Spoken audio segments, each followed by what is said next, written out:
বাংলাদেশের প্রধান উপদেষ্টা হিসেবে দ্বিতীয়বারের মতো জাতিসংঘের সাধারণ পরিষদে যোগ দিতে যুক্তরাষ্ট্রে আসছেন ডক্টর মোহাম্মদ ইউনূস। সফরে প্রধান উপদেষ্টার সঙ্গে থাকছেন 4 জন রাজনৈতিক নেতা। তারা হলেন বিএনপির মহাসচিব মির্জা ফখরুল ইসলাম আলমগীর ও বিএনপির ভারপ্রাপ্ত চেয়ারম্যান তারেক রহমানের পররাষ্ট্র বিষয়ক উপদেষ্টা হুমায়ুন কবির, জামায়াতে ইসলামের নায়েবে আমির সৈয়দ আবদুল্লাহ মোহাম্মদ তাহের এবং জাতীয় নাগরিক পার্টির সদস্য সচিব আক্তার হোসেন। তার এই সফর ঘিরে বিএনপি, জামায়াত ও জুলাই গণ অভ্যুত্থানের পক্ষের শক্তি স্বাগত জানাতে নানা ধরনের প্রস্তুতি নিয়েছেন। আমরা আছি সুশৃঙ্খলভাবে, আমরা ওনাদেরকে স্বাগত জানাবো।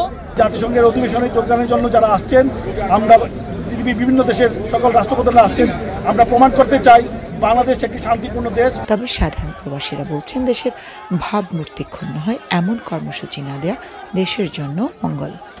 আমরা হোয়াইট হাউস, ক্যাপিটাল হিল, জাতিসংঘ থেকে শুরু করে প্রত্যেকটা স্থানে আমাদের সংগ্রাম, আমাদের শান্তিপূর্ণ বিক্ষোভের মাধ্যমে আমরা কিন্তু এই ফ্যাসিবাদের পতন ঘটিয়েছি।